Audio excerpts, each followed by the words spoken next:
Next Gen fam, what's going on, everybody? Happy Tuesday, DG. I'm fired up to be here. Happy Tuesday afternoon, wherever you are coming in. Welcome to today's episode of Momentum Audio. We've got a guest for you. How you feeling, Jay? Y'all, so Dylan and I, we've been bringing in low-key some pretty dope people. Y'all know this. Huge shout out to Jenna, making it happen. We got some incredible, we got the billionaires, we got the athletes, we got the musicians. But my mom, shout out Grandma Rose, who I know are tuning in. They were like, yeah, Guy Kawasaki was cool. Guy, we love you. Shout out, of course. But they are so fired up to have Wendy joining us today. We'll bring her on in just a second. But huge shout out to Tammy and Hillary on the squad, making this all happen. Thank you very, very much. This has been incredible to work with. Your team's dope. Our team's dope. We're making the dream.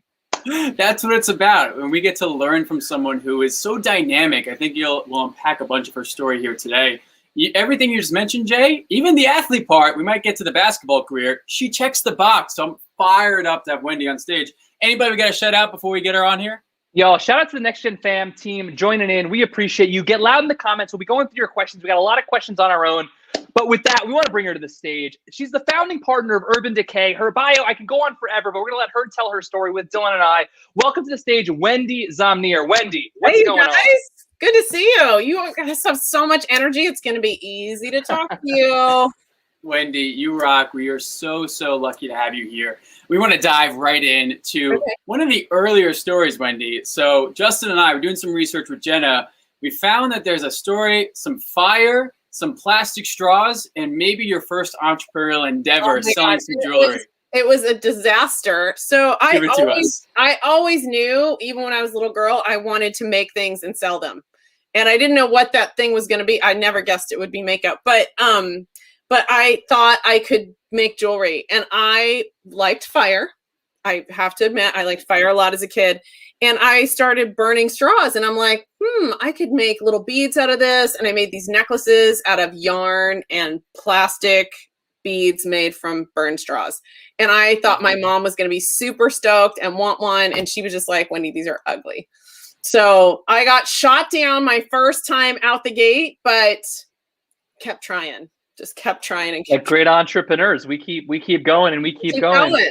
Wendy, there are barriers to entry to every industry, but your industry, beauty particularly, has some of the highest barriers to entry. At the very beginning, you wanted to get into this industry. Once you started building towards the Urban Decay story, especially with the edgier products that you wanted to design, many of the entrepreneurs we're working with that are tuning in, they want to break in. I want to break into sports. I want to break into music. They want to break into beauty. What was your mindset when you were starting to kind of get your pieces together for what you were going to build? Did you have it clear that I want to break into this industry, I'm going to make it happen? Or kind of walk us through that stage of your life and you saw what you were going for, you had these ideas coming, and the rest is really history. Well, it's a little of both. So we did have this idea that our goal was not just to knock on the door of the cosmetics department, it was to knock it down. But it was less from a business standpoint than it was an attitude standpoint about this brand we were creating, because back in the mid 90s, beauty that was premium beauty, it was definitely kind of boring, right? It was just all like perfect and sleepy and pristine, and you fit in this box, and it was all sweet and feminine. And we were just like, why does it have to be that way? Why can't guys wear nail polish? We're just going to like come in blazing. And I think we didn't know what we didn't know. And for you guys out there working on your business, sometimes that's a good thing. Like, you don't want to know, you want to be smart enough to know to overcome any obstacles, but you also don't want to put any like mental barriers in front of you, like this isn't doable. Because who would have thought back in the 90s? I mean, basically the beauty industry was Estee Lauder, it was L'Oreal, it was Coty, and it was Unilever. Like, it was these, and P&G, it was these giant companies. There was no independent beauty. And now, weirdly, the barrier to entry is there's so much out there that you've got to cut through the noise. It's a completely different problem to break into beauty. But back then it was like, how are you going to get past all of these big guys? And we didn't know what we didn't know. So we just tried. I love that, Wendy. Shout out to our audience, Jay Reed and Chris tuning in. Keep going. Boring is not cool. I love this. I want to ask Wendy where that fearlessness came from, because you are early in your career. You don't have much of a business background yourself, but yet you're saying these things. I'm going to do it. Right? I don't know fear. what if that could be possible? Where did that mindset stem from? Well, I'm not sure it was no fear. As much as it was, I saw my dad, right? And he is a super successful guy, but worked in this corporate environment. First, he was in the military, then he went to work in the defense industry, and he was in this corporate environment. But I always heard him talking about he loved playing racquetball, and he wanted to open a racquetball club. And he always had these ideas, and he kind of like look into it a little bit and dabble in it a little bit. And I actually think he would have been really happy doing that. And he wasn't much for the politics of a big corporation. And so I think I saw that and knew I was kind of like that myself. Like I didn't love the politics of gaming it. I wanted to just, one, I wanted to create things. And two, I just wanted to forge my own path. And I saw that he didn't do it. So I think it was less fearlessness than I saw like, I should go that way. So there's a calling. We're called to create our own path and create it on our own terms. For those in the next gen fam who are watching us, it was very clear early on in your career and history that you were trying to create your own path. I want to talk about the time in your life. You're cold calling magazines. You're doing a lot of very scrappy things. So clearly you're inspired by living life on your own terms. You're inspired by trying to be your true self and bring your passion. Take us in the stage of your life when you were in the figuring it out. You're doing a lot of scrappy, hustly things. You're cold calling magazines. What was going through your head in that period? Were you aiming towards something? Did you have a journey? Were you kind of figuring it out? What was that period in your life like?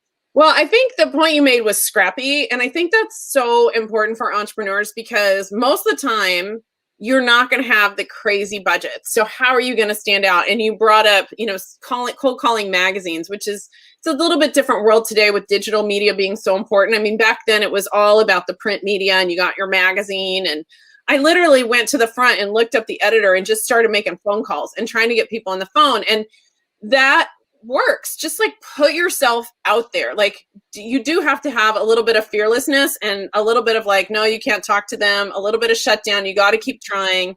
And you've got to be innovative in ways you break through when you do make those cold calls or send a press kit. I remember I didn't have any money for a fancy press kit. So I literally went to the hardware store and made press kits out of hardware store supplies. But they stood out because they were so oddball and weird, and they were so on brand for what we were doing, which was doing something completely off the chart in beauty. And so I felt like it worked, it worked to stand out.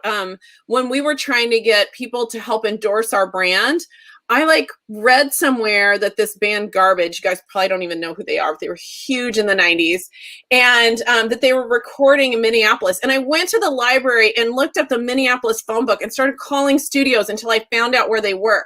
You just have to be a sleuth and tenacious and just fearless. I love this. Wendy is telling everybody, you don't need the unlimited bank accounts to get started. Justin and I have the pleasure of getting to meet so many early young entrepreneurs in the next gen family. And a lot of times we ask them, what are you doing today? And they say, oh, I don't have the money. I don't have the connections, the degree. But Wendy's out here saying, do you have a phone book? Go call up every studio in that city. I love that. And I want to transition that, Wendy, into something that you're also a big proponent of. In the early days, you don't have to have all the skill sets yourself. But when you identify an area, whether it's finances and cash flow, go get that partner on board. So how did you transition this from maybe your early idea with a partner and your co-founder to then start building out and exploring what a team could look like behind you? Well, I think that was a mistake I made, right? I think it was a mistake we made that this is the advice I give people. They're like, what would you do different? And that is what I would do differently, because I really believed if I just create great product and I can pitch it to retailers and get it into stores, that's it, right? It's done. No, it is not done. It is a business, right? You're doing it because you have a passion, but you also need someone, whether it's part-time, an advisor, you need someone on the business side really helping you manage, how you build your business. And if you're more of a business partner, you probably need someone more on that marketing and creative side to infuse you with ideas. So you can't do it all on your own. There's only so much bandwidth of you.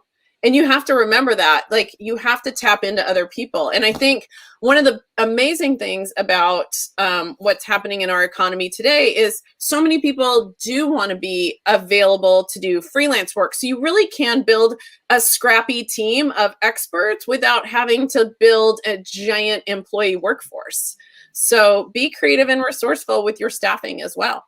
Being scrappy is clearly applying Next Gen Fam to everything that you're doing. When it comes to that early team, you can't afford that full-time roster. All right, let's figure it out. Freelancers, whatever we got to do. And mistakes happen. Like, I laid out the first, like, I couldn't afford a graphic designer. So I went and laid out the first box, right?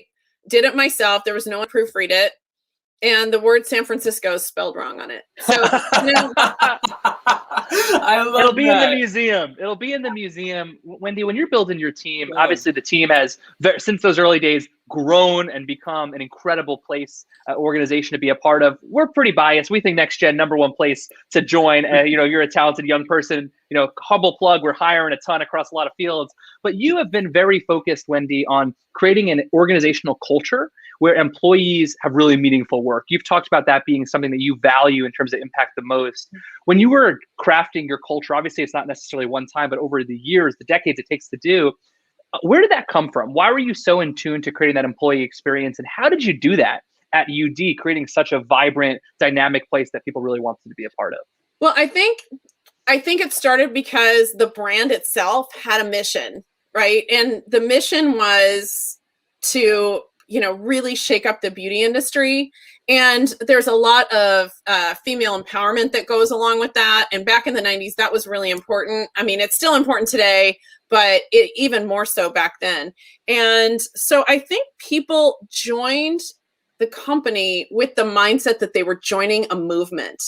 And then when you're all in this movement together, you're trying to change, like, we really believe we were changing the beauty industry. And in many ways we did.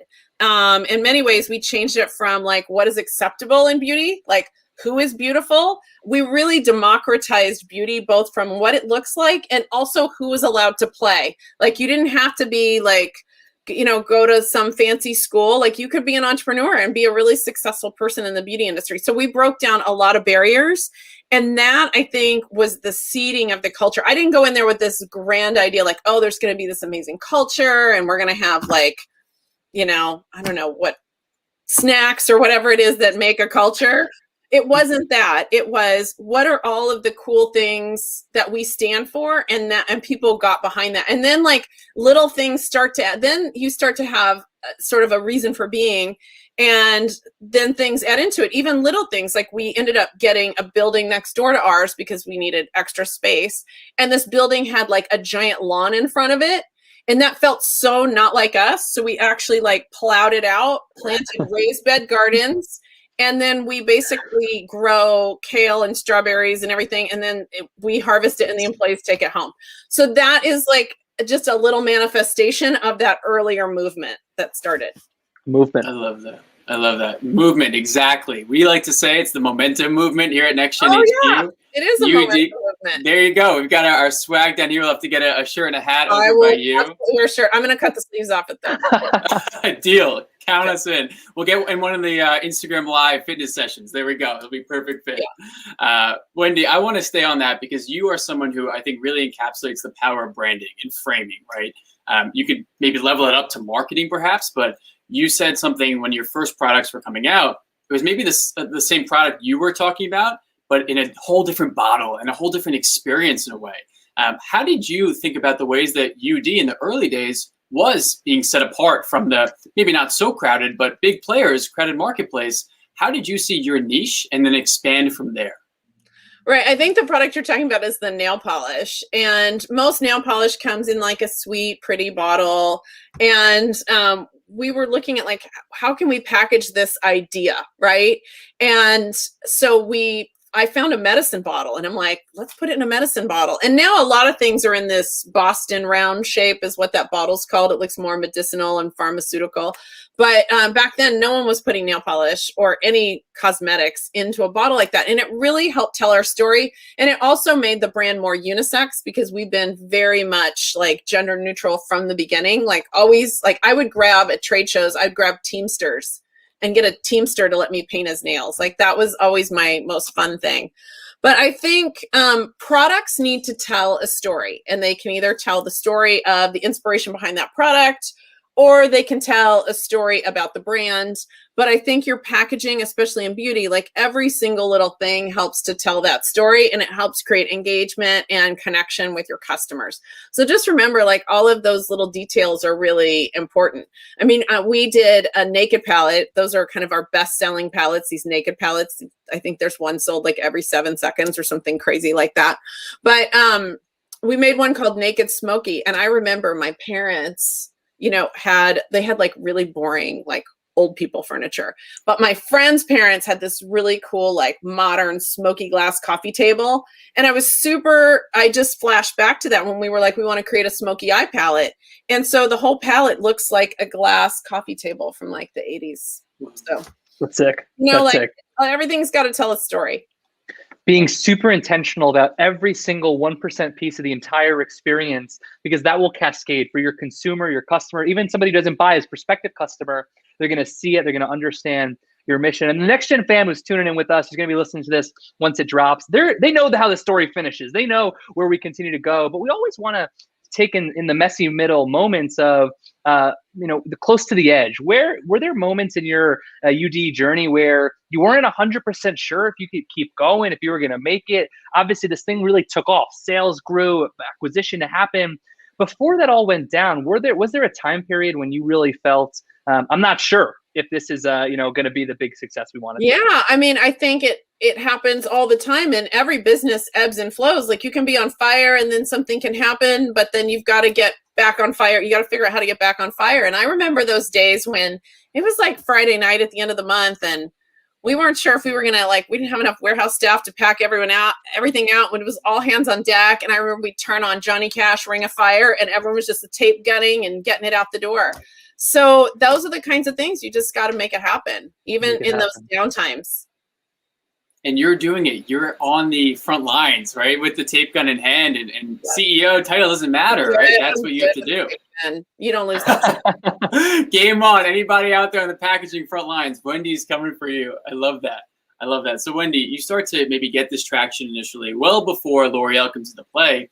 Was there ever a moment when you zoomed out and said, oh, I quote unquote made it? Or are you still making it every day, right? For entrepreneurs who are building their dreams, I think we all have this idea of, oh, when I get that metric, when I hit that number. Did you ever have one of those materialize? Oh, I think I have those all the time. Like, I think it's still, and especially when you have those like backslides, you're like, ooh, you know what? There's competitors in the market for our setting spray and we didn't sell as much this month. Like, what am I going to do? Like, so I think you're always like having to, if you're backsliding, you're always having to like figure out a way to catch up. I think it's an ongoing process of what's that next metric and how am I going to get there? So take us to that point. It's 2010, 2011. This thing, 2012, has blown up. I mean, it came from edgy, we're scrapping our way. Sales are in the hundreds of millions. You're expanding to every country. How did you transition as a leader, as an entrepreneur, as a visionary, as the face of the brand? Obviously, we'll talk about the acquisition. We want to get into where that transition meant. But as the business really became a business, what did that mean for you? Were you still involved in the same way? Were you still doing different things? How did your journey change? I thought when it got to that point, right, it would get easier, right? Because you have enough staff, you have enough resources, you got money to spend, you have, all of it. But the thing is, it actually got really crazy for a while because as an entrepreneur, you don't want to let go of all those things that mattered to you in the beginning, all of those details, all the product, you want to hold it in. And then you also have to go be the face of this kind of brand. And you have to go out there and you have to travel. And I had a young family and I was like very stretched all the time. And so my advice to everyone out there is once you hit that point, I would definitely really lean on people to help you with things. Like, it's okay to sort of parse things out and let go of some things. And it's really, really hard to do, but that's part of building a great team. You got to build this great team and then let them rise to the occasion. That I think was something, in many ways, I had a great team that did rise to the occasion. And then in a lot of ways, I just buried myself too. So I would say, don't bury yourself. if you have like at that point, if you have a family, spend time with them and, you know, don't travel too much. And, you know, now we've got this like Zoom's just better and better. You don't travel nearly as much, but you will find other ways to take your time. So just be very judicious with your time. I learned that from my husband. He's very like, he is so like miserly with his time, and it's good. It's a really good thing. Saying yes to himself and his priorities, including family and personal. I love that. And not being afraid to say no to something that's not serving your priorities. Right. Right. 100%. And you mentioned I'm bad at that. I say yes to a lot of things and I'm like, oh, why did I say yes to that? See, you gotta like really gotta say no when it matters. Well, hey, we are grateful, as is our audience, saying Wendy is a beast that you said yes to this one. We are so grateful. You mentioned people and have spoken about these team members and relationships that have been instrumental in you getting to where you are. I also want to ask about your hiring techniques, because I think you have a really beautiful questions that you like to ask and approach when you're in an interview.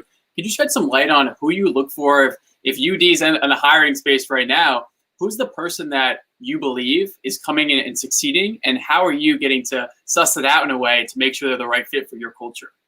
Right. So I think, you know, and as an entrepreneur at the beginning, you're really assessing, like, does this person have the skills, right? Do they have the skills that it takes to be a functioning member of this team and hit the ground running, especially when you're small and growing? Can they wear many hats? Are they a whiner? Are they resourceful? You want to like try to get to all of those things. Lately, I'm more like, is this a fit? Right. So they've already been vetted when they get to me, like they've got the skills. So now I'm really looking at someone at a pretty high level going, are they a great fit for our organization? Do I think they can motivate the team? So I think there's different levels of hiring, and you just sort of, as an entrepreneur and you're doing it all, you really have to look at all of those levels. You have to look at, do they have the skill set and are they a good fit? And one of the things I like to ask people when I'm looking for, are they a good fit, is I ask them straight up, like, okay, tell me, you know, tell me who you worked for last. You know, I worked for Dylan. Okay. If I ran into Dylan in the street and I asked him, what would he, I told him I met you, what would he tell me about you?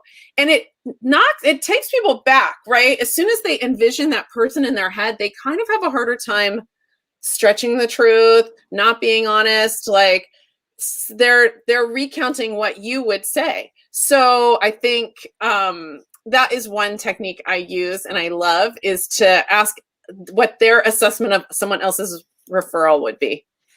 I love that technique. I think we got to get Dylan offline, talk about ASAP tomorrow. Start doing this. Yeah. And you're just planting that vision in their head and allowing people to kind of be on the spotlight of, okay, if I was talking with that person. I think that's a super tactical, next gen fam, if you're hiring, super tactical pullout on what to use for your hiring. Wendy, it's 2012. You've built the team over years. You've built the product. You've built growth. And you are quoted in an interview saying that you got to the point where you realized you needed a partner with the infrastructure and the ability to really take the brand globally. You had already expanded to 28 countries, sales, hundreds of millions.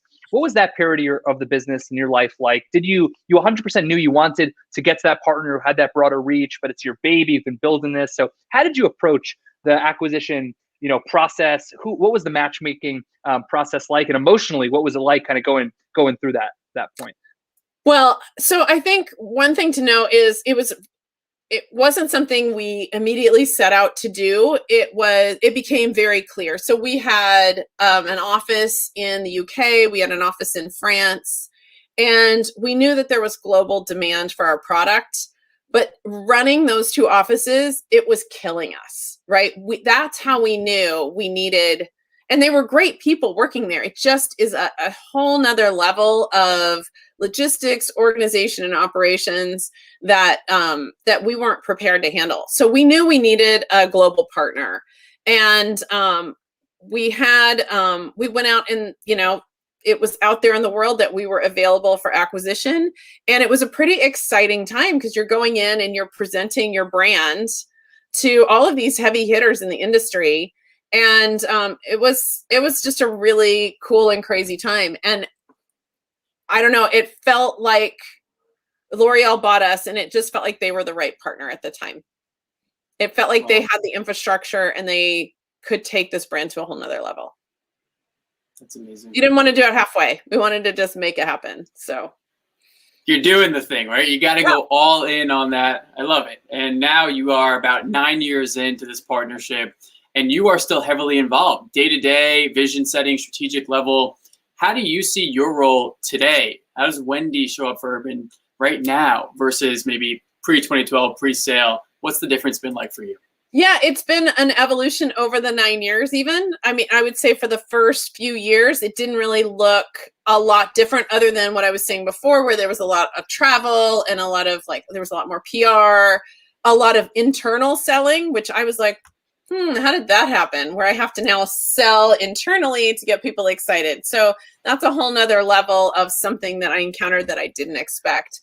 But, it's evolved into more of a founder role where I have the time to be more inspirational and be a little more thoughtful about what the brand looks like and help talk about one of our tenets when we built this brand was we're going to be about constant evolution. We're never going to be about sitting still. So now the stakes are really high for constant evolution. So that's where I spend a lot of my time helping them figure out where should we evolve next, because it's not like before when we'd evolve and maybe tweak a logo, the stakes were pretty low. It wasn't huge volume, but now it's pretty big volume. So all those decisions, they are crucial. So you have to be really thoughtful about them. Evolution continues. It continues to grow. After the acquisition, did you celebrate? You have your family. How did you kind of mark the milestone? You're back in 9 years. You got right back to work, clearly. But was there a celebration, a climax that you felt? No. Unfortunately, it was just it was so busy that I didn't take the time to have that moment. I think I bought myself a handbag. Nice. There you go. But not crazy. It wasn't a crazy expensive one or anything. So, so I think, if anyone goes through an acquisition, I would take the time to celebrate. I mean, we definitely had team dinners and things like that. And that was really fun, to celebrate together as a team. But I didn't go on a crazy trip, or I should have though. I should have. So remember that when you guys constant evolving. You guys build your global empires. When you get acquired, please go hang out on an island for 2 weeks and you're getting the invite, Wende. Just wait. You're gonna get the invite. We'll all celebrate together. Wende, that is absolutely incredible. So inspiring for our whole audience. My mom in the comments, Franzi in the comments. We got Noelle from India. Everybody's loving this. I want to flip the switch behind the brand, behind the company, to Wende and shed a little bit of insight on how you were able to show up as your best self every day. That's a long, daunting journey, right? And you only gave us the sneak peek of the ups and downs, as you said. So Wende, how were you showing up as your best leader? And if you weren't some days, how did you have the awareness to know I'm throttling the lever today, or, I need a day to back up and be myself? Right. I think, for me, I do spend time on my fitness on a regular basis. And I do think it starts with taking care of yourself to be able to show up for other people. Because if you just give and give and give and give, and you don't take some time for yourself, you're really not going to be able to show up on a regular basis. So I would say anyone who's just, grinding away, please, take some time, do a virtual yoga class, run around. I would always make time for that. And I think it makes you, and I'm not saying you got to go be a beast. I'm just saying move your body so that you can mentally be the best leader that you can be. The Next Gen fam, Wende, they're going to follow you on IG. They want to see the fitness going on, but everybody in the Next Gen fam, we like tactics. What can I do today to make it happen? So give us a habit that you have, or maybe we're in the journey, morning routine, evening routine, workout. What's something that you do on a regular basis that is a Wende staple habit or routine or tactic or tip that our audience can walk away with? You want to work out? Is that what you're asking? I'm game. You got a specific workout that makes it happen. Okay, I have an assault bike. I'll give you this. I have an assault bike, and when I just need to blow my head, clear my head, I go get on that thing and I do intervals on that, and it's crushing, and you die at the end, and you just roll off the bike, tears are coming down your face, and yeah, then you feel better and you go back to work. Yeah, that's usually lock it up. Next time you gotta blow off the steam. You gotta blow off whatever's happening. Assault bike is the go-to move. The assault bike, or I have been known. I don't do this very often, but I have been known to just get on a plane and go to Utah and go snowboarding. Nice. Nice. Assault bike or plane to Utah and hit the snowboarding, maybe even some surfing in there. Wendy's got you covered. We're big fans of you. We got to hang out way more because these are the fun things that Justin and we don't get to do too much together. But you Wendy, should be doing those if you guys got to get out and like just clear your heads. You guys are running. You're starting your empire. I love it. I love it. This is what we needed. I'm in. I'm all in. Let's book the tickets tomorrow, Jay.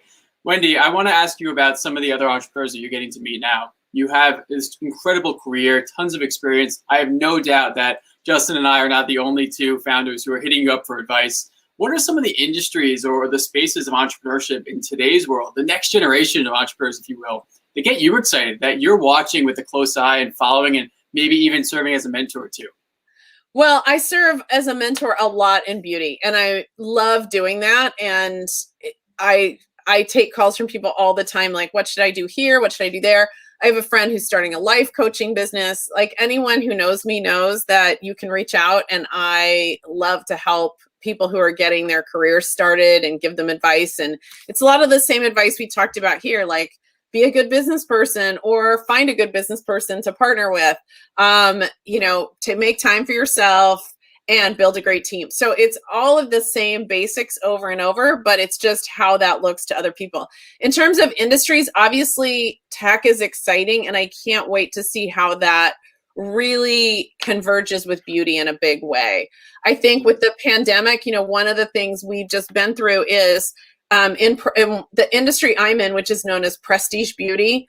The hallmark of that is the tester, right? You go into Sephora, you go into a store, you get to like pick up the product and play with it. It's different than the mass market beauty that you just walk in and you're like, well, it's only $5. I'm just going to get it, right? You don't get to touch and feel and play. So I can't wait to see how tech really helps solve that problem. Because I'm pretty convinced we're going to have more situations where we may not be able to be, we may have to be socially distant in the future. So I think using tech to solve the problems of retailing and beauty is pretty exciting space right now. Tech beauty startups, next gen. Hit her up. You know who to hit up. Wendy, before we let you go, we want to ask about your family. I know that you have a husband, very successful CFO. You have sons. Your family's surfing, snowboarding. As Jenna likes to say, the SoCal family, living the dreams. She's from Southern California, and seeing your family so active, so together, is incredible. When it comes to your next generation, your kids, what is like a lesson or a tactic or a piece of advice that you're really trying to leave them with, that not the typical stuff they're getting in school? This is very business focused, but your sons, they're looking to make it in the world, whatever career they have. What is some of the advice that you're giving them that maybe you're trying to make sure because they're not getting from other places? Well, I think what I tell them, and we talk about this at the dinner table all the time, is that you've got to be resourceful. Like, no one's going to hand it to you.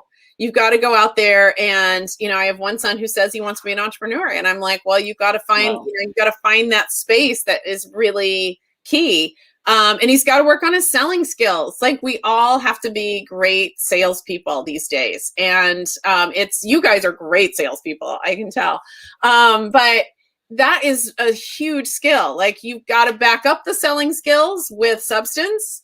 But I think I think we all have to be the whole package. You've got to bring a little bit of everything to the game.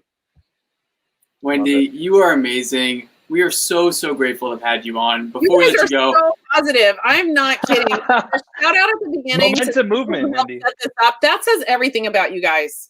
And that is another thing I would just mention to your audience is just remember, being grateful to everyone who helped you get to where you're at. These guys are showing that, and that's big. So I really appreciated that. Thank you so much. We appreciate you. And for our audience who is only looking for more Wendy in their lives, where can they follow you? Where can they find out more about everything that you're building right now? So I don't tweet, but I am on Instagram at UDWendy.